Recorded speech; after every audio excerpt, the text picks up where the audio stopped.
ሰው ያለውን መሳሪያ ጦርም ምንም ጎራዴ ይዞ ይወጣል። ወደዛ ደረጃ ነው መሄድ ያለብን። ህዝቡ ተመረረ እንጂ አላመረረም፣ ሰይፍ አልመዘዘም። ወደዛ እንዲመጣ መደረግ አለበት።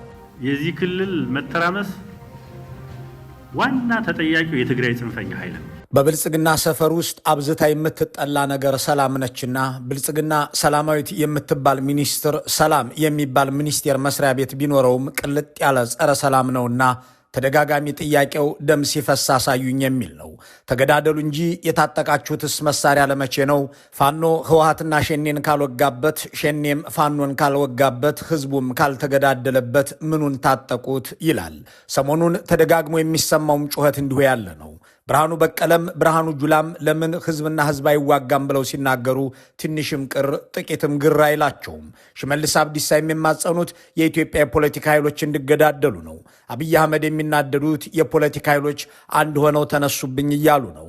በአገሪቱ የተፈጠሩ የታጣቂ ኃይሎችን የሚቀላቀል ወጣት ከመንግስት ጋር ተጋድሎ ህይወቱን ለማጣት የወሰነ ትውልድ ስለምን እንደ አሸን ፈላብን ብለው አይጠይቁም።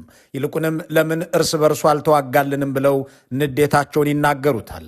ስለምንስ ህዝቡ እርስ በርስ አይዋጋልንም ብለውም ይጠይቃሉ። ለአብነት አንድ የአብይ አማራ እንጥቀስ። እሸቱ የሱፍ ይባላሉ። ለወትሮው በብአዴንነት ማንም አይበልጠኝም የሚሉ በደሴ ከተማ የብአዴን ጽህፈት ቤት ኃላፊ የነበሩ በህወሓት ኢህአዴግ ዘመን እስከ ዞን ማስተዳደር የደረሱ ደግሞም ህወሓት ያማልዳል ማለት ይቀራቸው የነበሩት እኒህ ሰው ዛሬ የአማራ ክልል የሰላምና ጸጥታ ቢሮ ኃላፊ ሆነው ፋኖ ወያኔን አልወጋለን እያሉ ከሚበሳጩ የኦህዴድ ምስለኔዎች መካከል አንዱ ሆነዋል። ከሳቸው የላቀ ለህወሓት የሚቀርብ ከሳቸውና ኦህዴዶች የበለጠ በህወሓት ኢህአዴግ ትግልና ድል የተጠቀመ ሹም ያለ ይመስል አማራና ትግራይ በፋኖና ህወሓት በኩል ባለመዋጋታቸው እየተንገበገቡ ይናገራሉ። አንድ ቀንም ከህወሓት ጋር ተጋጭቶ አያውቅም። ታጣቂ ኃይሎችን በጎንዮሽ ህዝብንም እርስ በርስ እናገዳድለው ብለው የወሰኑት ብልጽግናዎች እንደ እሸቱ ያሉ ሹሞች ከላይ እስከታች በብዛት አሏቸው።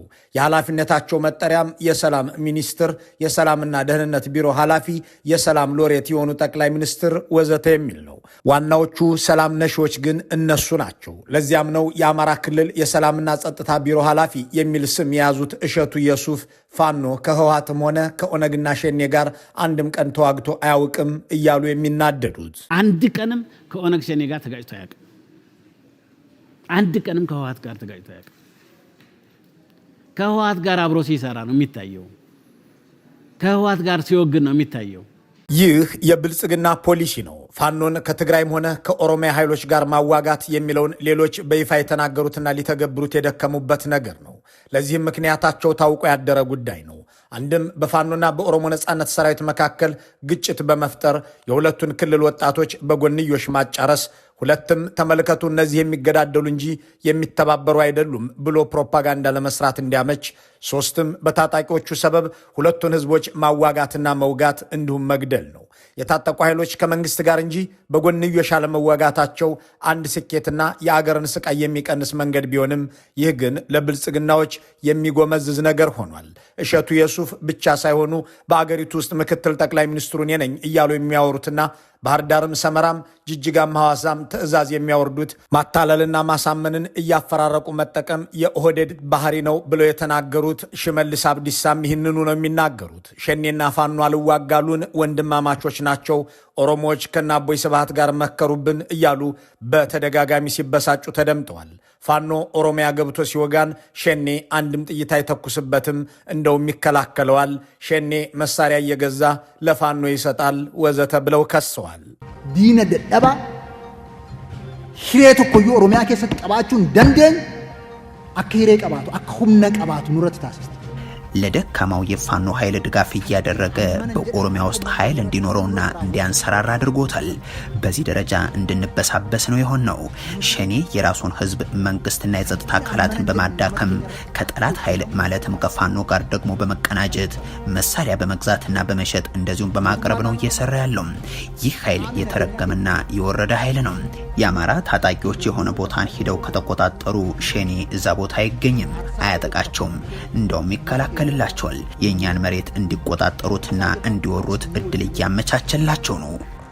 የብልጽግናው ሰፈር በኢትዮጵያ የፖለቲካ ኃይሎች ትብብር መራድ ከጀመረ ቆይቷል። የአገሪቱ ፖለቲካዊ ኃይሎች የጋራ ሀገርና የጋራ ጠፈንታ አለን፣ የጋራ ጠላታችንን ብልጽግና ነው፣ በመካከላችን ያሉ ልዩነቶችን ለማጥበብ መነጋገር ይገባናል ብለው በአገር ውስጥም በውጭም መናገር መጀመራቸው፣ ጠመንጃ ያነሱትም በሰላማዊ መንገድ እንታገላለን የሚሉትም እንዲህ ያለ ልዩነትን የማጥበቢያ መንገድ መትለማቸው ገዢዎችን ቀልብ ያሳተ ሆኗል። በ2015 ዓ.ም አብረህን አማራ ክልል ዝመት ያሉትን የትግራይ ሰራዊት ደግሞ ፋኖን በመደገፍ ሲወነጅሉት ፋኖን ደግሞ የትግራይ ሰራዊት ላይ አልተኩሳለን ብለው ይበሳጩበታል። እዚህ ጋር ከሚጠቀሱት ሹሞች መካከል የአማራ ክልል ኮሚኒኬሽን ኃላፊው መንገሻ ፈንታው ናቸው። እሳቸውም እንዳለቆቻቸው እንደነ ሽመልስ አብዲሳ ተመሳሳዩን ነገር ሲናገሩ መንግስታዊ ሚዲያዎች ዘግበውላቸዋል። የእናቶ መንገሻ አለቃ የሆኑት ሽመልስ አብዲሳ ሸኔ ከፋኖ ጋር አልዋጋለን እንዳሉት ሁሉ የአማራ ክልሉ ምስለኔያቸው ደግሞ ፋኖ ህወሓት ላይ አልተኩሳለን ብለው ያዝናሉ። እዚህ ህወሓት ከዞብል ጥግ ላይ አሁን ምሽግ እየቆፈረ ዜጎቻችንን እያሰቃየ ነው ያለው። እነሱ ግን እዛው አካባቢ አሉ። አንድ ጥይት አይተኩሱም። አማራና ትግራይ መዋጋታቸውን ትተው እኛ ላይ ያተኮሩ ኦሮሞና አማራ አልዋጋሉን የሚለው ብሶት ወለድ ንግግር አንድ ሀገርን የሚያስተዳድር ነው ከተባለ ደግሞም መንግስት ነኝ ብሎ ከሚያምን አካል ሲሰማ ግራ ሊያጋባ ይችላል። የአገሩ ወጣቶች እኔ ላይ ከሚተኩሱት ጥይት በተጨማሪ እርስ በርስ የሚታኮሱልኝ የሚል ተማጽኖ ግን የመጋደል ሱስ ካለበት ብልጽግና ይህ ትንሹ ነገር ነው። እንዲህ ያለው አቋምም የበታች ካድሬዎች አቋም አሊያም የአንድ ሰሞን የአፍ ወለምታ አይደለም። ላለፉት ተከታታይ ዓመታት ሲባል የከረመ በጠቅላይ ሚኒስትሩ የተተለመ ባሳለፍነው ዓመት ሐምሌ መጨረሻ በተካሄደውና አብይ አህመድ በመሩት የብልጽግና ማዕከላዊ ኮሚቴ ላይ ውሳኔ የተላለፈበት ራሳቸው ጠቅላይ ሚኒስትሩ መግለጫ ጽፈው በሚዲያ ያስነበቡበት ጉዳይ ነው። እርስ በርስ መገዳደል ሲገባቸው እኛ ላይ ተነሱብን ብለው በሁሉም ሚዲያዎች መግለጫ አስነብበዋል።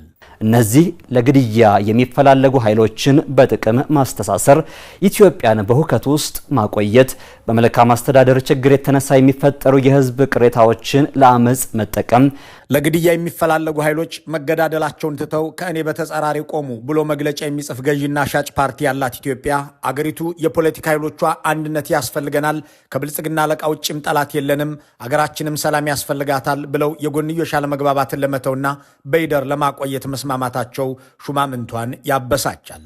የአገሪቱ የፖለቲካ ኃይሎች እርስ በርስ የጎንዮሽ ውጊያ አናደርግም ሲሉም ያበግናቸዋል። ፖለቲከኞቹ ተባብረን በጋራ አገራችን ላይ የጋራ አጀንዳችንን እንስራ ሲሉም ብልጽግናዎች ይናደዳሉ። መሰረታዊ ጥያቄ አንተ ከውጭ አገራት ጋር ሆነ ተቃዋሚዎችን ለመውጋት ስትነሳ ተቃዋሚዎችህ የአገራቸው ልጆች አስተባብረውና ግንባር ፈጥረው አንተን ቢከላከሉ ነውር የሚሆነው እንዴት ባለ ስነ ሐሳብ ነው የሚለው ነው። እነሱ የሰው ደም ሲፈስ ነፍሳቸው ሐሴት ታደርጋለችና ኢትዮጵያውያን ሲገደሉና ሲገዳደሉ ደስ የሚላቸዋልና ታጣቂ ቡድኖችን ፈጥረው እርስ በርስ ይዋጋሉ፣ ያዋጋሉ። የራሳቸውን ወገን በዱቤ በገዙት መሳሪያም በቅጥር ባመጡትም ጦር ይወጋሉ፣ ይገድላሉ። እናም የሚገድሏቸውና የሚያጋድሏቸው ሰዎች ከዚህ በኋላ እርስ በርስ ለመጋደል የምንተኩሰው ጥይት አይኖርም ማለታቸው ያበሳጫቸዋል። እርስ በርስ ማዋጋት የሚለው ጉዳይ በብልጽግና ማዕከላዊ ኮሚቴ አቋም የተያዘበትና መግለጫም የወጣበት ነውና ፋኖና ኦላ ፋኖና ቲዲኤፍ ይዋጉልን ማለታቸው ሳይበቃ ህዝቡም ይዋጋልን ብለው ሲናገሩ ከጄኔራል እስከ ሲቪል ባለስልጣን ድረስ በተናበበ አኳኋን ነው። ህዝቡ ተመረረ እንጂ አላመረረም፣ ሰይፍ አልመዘዘም። ወደዛ እንዲመጣ መደረግ አለበት። ኦነግ ሸኔ እጅ እንዲሰጥ እኮ ያደረጉት ሴት ልጅ እናትና ህፃን ቀንበር ተሸክመው ባክህ ብለው ነው እንዲያስገቡ ያደረጉት። እናንተ ስለምን ይህን ፈጠራ ትፈጥሩም? ለሰላም ስትሉ፣ ለአንድነት ስትሉ፣ ለፍቅር ስትሉ፣ ለመኖር ስትሉ የራሱ ሰላም በራሱ ዱላ መጠበቅ ሲችል አሁን ኦሮሚያ ውስጥ ሸኔን ያጠፉት ህዝቡ እምቢ ሰው ያለውን መሳሪያ ጦርም ምንም ጎራዴ ይዞ ይወጣል። ወደዛ ደረጃ ነው መሄድ ያለብን። ብልጽግናዎች በችርቻሮና በጅምላ የሚበሳጩት ታጣቂ ኃይሎች የጎንዮሽ ውጊያ ባለማድረጋቸው ብቻ አይደለም፣ ህዝብም ከታጣቂ ኃይሎች ጋር ባለመዋጋቱ ጸጉራቸውን ይነጫሉ። ተቃዋሚዎች መነጋገር ሲጀምሩ የጎንዮሽ አለመግባባታቸው ያን ያህል ሰፊ ያለመሆኑን ተረድተው ከአብይ አህመድና ምስለኔዎቻቸው በላይ ኢትዮጵያም እኛም ጠላት የለንም ብለው ሲነሱ ህዝቡ ሰላም ያስፈልገኛል፣ የሰላም የጦት ምንጭ ደግሞ በድሮንም በድሽቃም የሚገድለኝ መንግስት ነው ብሎ ሲደመድም የተቃዋሚ ኃይሎች የሚያደርጉትን የትብብር ጅማሮም ተስፋ ሲያደርግ ሲመለከቱ ብልጽግናዎች ጨርቃቸውን ጥለው መቀወሳቸውን መደበቅ ተስኗቸዋል። ጽፈው በመግለጫም ቀንብበው ዓለም ይስማልን ይልን ብለው ነውራቸውን ይፋ ያደርጋሉ። የአዲስ አበባው መንግስት ጦርነት ሲጀምር ክልሎችን በጠቅላላ ተከተለኝ ብሎ አዋጅ አውጅና አንድን ክልል በሁሉም የፌዴሬሽኑ አባላት ለመውጋት ይጠራራል። ለአብነት በአማራ ክልል ጦርነት ሲያውጅ ከትግራይ በስተቀር ሁሉም ክልሎች ሐምሌ 29 2015 ዓ.ም ባወጡት መግለጫ ይህንን ጦርነት ለመደገፍ እንደሚሰማሩ አስታውቀዋል። በወቅቱ ለትግራይ ክልል የቀረበው ጥያቄ ፋኖን አብረን እንውጋውና ምዕራብ ትግራይ ግቡ የሚል እንደነበር በጊዜው ተዘግቧል። ይህንን እውነት የብልጽግና ነባር ሰዎች ብቻ ሳይሆኑ በኋላ ላይ እና አብይ አህመድንና ብርሃኑ ነጋን ሊያማክሩ የገቡ የቀድሞቹ የህወሓት ሰዎችም ያውቃሉ።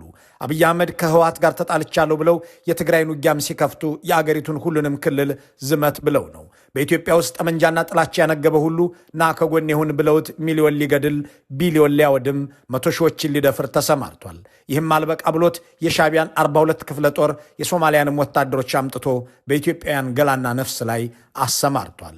የአገሪቱን አቅም አሰባስቦ ለጦርነት ሲያውልና ሌሎችን ለማጥፋት ሲሰራ የአረብ ድሮንና ገንዘብ ሳይቀር እያመጣ ሲከሰክስ የኢትዮጵያ የፖለቲካ ኃይሎች ቢተባበሩና አብረው ለመስራት ቢስማሙ ነውር የሚሆነው በምን አይነት መመዘኛ ነው? እናንተ ለመግደልና አገር ለማውደም የአገር ውስጡንም የውጭንም ኃይል ስታስተባብሩ ኢትዮጵያውያን የጋራ ጣፈንታና የጋራ ጠላት አለን ብለው መቀናጀታቸው ብልግና የሚሆነው በየትኛው ትርጓሜ ነው? የጎንዮሽ ውጊያ እናደርግም እርስ በርስ አንታኮስም ብለው አቋም መያዛቸው ኃጢአት የሚሆነው በየትኛው መጽሐፍ ነው? የሚሉት ጥያቄዎች ወሳኝ ናቸው።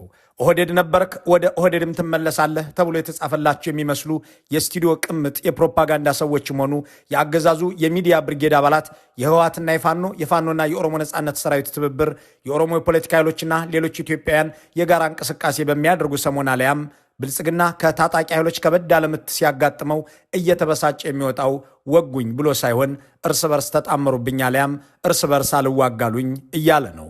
ለዚህ አብነት የሚሆነን ባሳለፍነው ዓመት መከላከያ ያወጣው መግለጫ ነው። የፋኖ ታጣቂ ኃይሎች የብልጽግናን ሰራዊት ዘመቻ ለአንድነት ባሉት ኦፕሬሽን የከፋ ጥቃት ሲያደርሱበት ይህንን ያደረገው ጄኔራል ምግበይ ኃይል ነው፣ ዓላማውም ወልቃይትን መቆጣጠር ነው አለ። ሸዋሮቢት ላይ የሚፈጸምን ጥቃት ጄኔራል ምግበይ መቀለ ሆኖ የሚፈጽመውና ፋኖን መርቶ ያደረገው ነው ማለቱ ሳይበቃ ዓላማውም ወልቃይትን መቆጣጠር የሚሆነው እንዴት ባላ መክንዮ ነው የሚለውን ጥያቄ የኦህዴድ አንጎል ማሰላሰል አይሆንለትም። ለዚያም ነው የአማራ ክልል ህዝብ ላይ በፈጸሙት የጦር ወንጀል ተጠያቂ ከመሆን የማይተርፉት ጄኔራል ብርሃኑ በቀለ ለሽንፈታቸው ሰበብ ሲፈልጉ የአማራና የኦሮሞ ፖለቲካ ኃይሎች መስማማት የለባቸውም የሚለውን የአለቆቻቸውን ፖሊሲ ሲያስተጋቡ የሚሰሙት። ጄኔራሉ ፋኖ ሸኔን እየደገፈ ነው፣ ሁለቱም እየተደጋገፉ ናቸው ሲሉ የተደመጡትም በቅርብ ነው። ይሄ እዚህ የምትሉት ቡድን እዚህ ያለው ቡድን ሸኔን እየደገፈ ነው። ስም ነው የሚለያዩት። ያም ሌላ ጽንፈኛ፣ ይሄኛውም ሌላ ጽንፈኛ፣ ያም አገር አፍራሽ፣ ይሄኛውም አገር አፍራሽ፣ ግን ይደጋገፋሉ። ተነጋግሮ ሳይነጋገሩ በግብራቸው እየተደጋገፉ ነው ያለው። ኦህዴዶች ሆይ እናንተ ካረጋ ከበደ ጋር ተደጋግፋችሁ የአማራን ህዝብ ስታጎሳቁሉት ሚስቱንም መሬቱንም ስትጫወቱባቸው የኦሮሞ ነጻነት ሰራዊትና ፋኖ የእናንተን የግድያ ዘመን ለማሳጠር ቢተባበሩ የሚወደድና በህዝብም የሚፈለግ እንጂ የሚያስፈራ ነውን? ቢያንስ እነዚህ ታጣቂ ኃይሎች የጋራ ጠላትና የጋራ ሀገር አለን ብለው ሞት ያወጃችሁባቸው ሰዎች ቢተባበሩ ክፋት ነው ወይ ብሎ የተከራከረ ባይኖርም እሳቸው ይህንኑ ብለዋል። የአብይ አህመድ የዙፋን ዘበኞች እነ ብርሃኑ በቀለና ብርሃኑ ጁላ ይገዳደሉልናል ብለው በጉጉት የሚጠብቋቸው ኃይሎች መደጋገፍ ባይችሉ እንኳን የጎንዮሽ ግጭት እንዳይኖር መጠንቀቃቸው የመጫወቻ ካርዳቸው የተቃጠለባቸው እንደሆነ እንዲገነዘቡ ያደረጋቸው ይመስላል።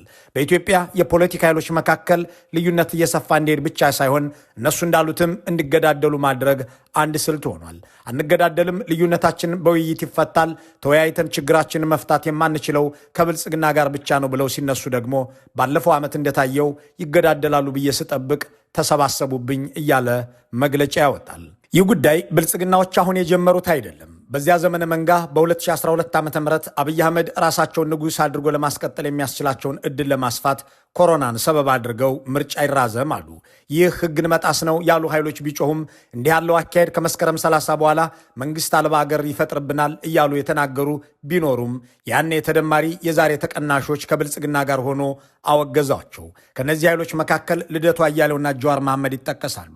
ሁለቱ ፖለቲከኞች ከመስከረም 30 በኋላ በኢትዮጵያ ውስጥ ህጋዊ መንግስት አይኖርም፣ ያ ከሌለ ደግሞ ችግር ይፈጠራል፣ መፍትሄ ይፈለግለት ብለው አንድ ላይ ሆነው በቴሌቪዥን ተናገሩ።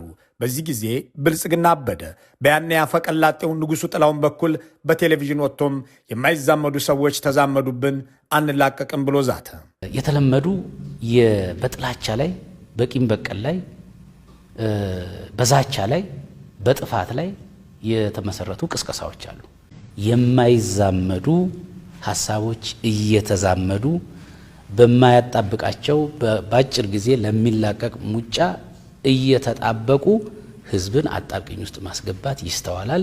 ከመስከረም 30 2013 ዓ.ም በኋላ ኢትዮጵያ ወደ ለየለት ብጥብጥ ትገባለች፣ ይህንን መንገድ መከተላችን ልክ አይደለም የሚሉ ኃይሎች ትንታኔ ትክክለኛ እንደነበር ከጥቅምት 24 2013 ጀምሮ አገሪቱ የምትነድበት እሳት ማስረጃ ነው።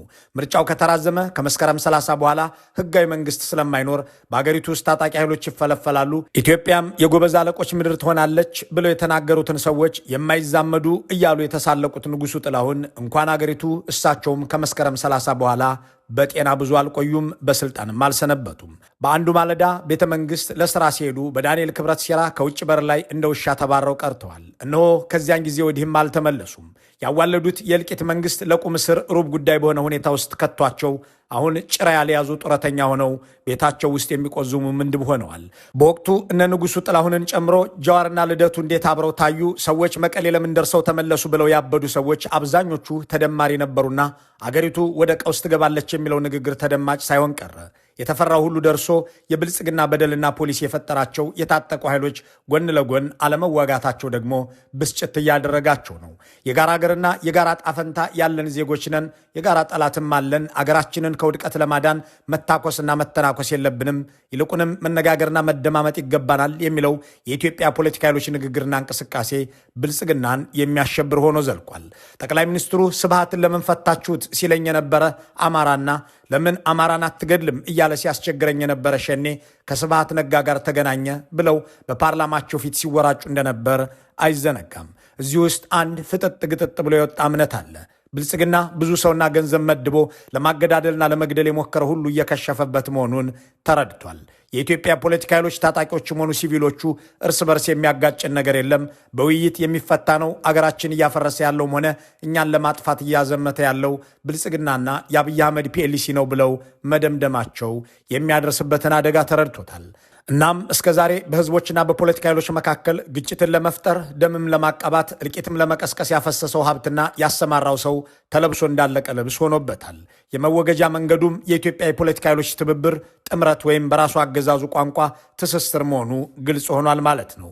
እኔ ስልጣን አልለቅም፣ ስልጣን ከለቀቅሁ አገሩን አፍርሳለሁ እያለ ለፈረንጆች የሚናገረው የአብይ አህመድ አንደበትም ሆነ የሚገዳደሉ ሰዎችን አንድ ላይ ሳያቸው አልታኮሳሉኝ፣ ህዝብም እርስ በርስ አልዋጋለኝ፣ ጠላቶችም ተሳሰሩብኝ እያለ ነው። በመሆኑም የአብይ አህመድ ብጤ የሆነው የቀድሞ የሶማሊያ ፕሬዚዳንት ዚያድ ባሬ ህዝቡን በአየርና በምድር ሲደበድብ ኖሮ ጎረቤቶቹንም ሲወር ቆይቶ በመጨረሻም አገሩን አፍርሶ እንደፈረጠጠው ሳይሆን የፖለቲካ ልዩነትን ለማጥበብ ወስኖ የጎንዮሽ ግጭትን ማስወግዶ መንቀሳቀስ 4 ኪሎን የሚያረድ ብቻ ሳይሆን አገሪቱን ከሚያስፈራው አደጋ ለመታደግ የሚያስችል ነው የሚለው ስልት መብላላት ብቻ ሳይሆን መተግበር የሚገባው አንገብጋቢ ጉዳይ ይመስላል። በመጨረሻም እንደገና አንድ ጥያቄ ለብልጽግና አመራርና የፕሮፓጋንዳ ሚሊሻዎች፣ እናንተ ከውጭ ኃይሎች ጋር ተባብራችሁ ኢትዮጵያንና ኢትዮጵያውያንን ስትወጉና ስትገድሉ ልክ ኢትዮጵያውያን ከሀገራቸው ልጆች ጋር ተባብረውና ተናበው የእናንተን የግፍ አገዛዝ ሲከላከሉ ስህተት የሚሆነው በምን ቀመር ነው? መልካሙን ሁሉ በመመኘት በዚሁ እንሰናበታለን።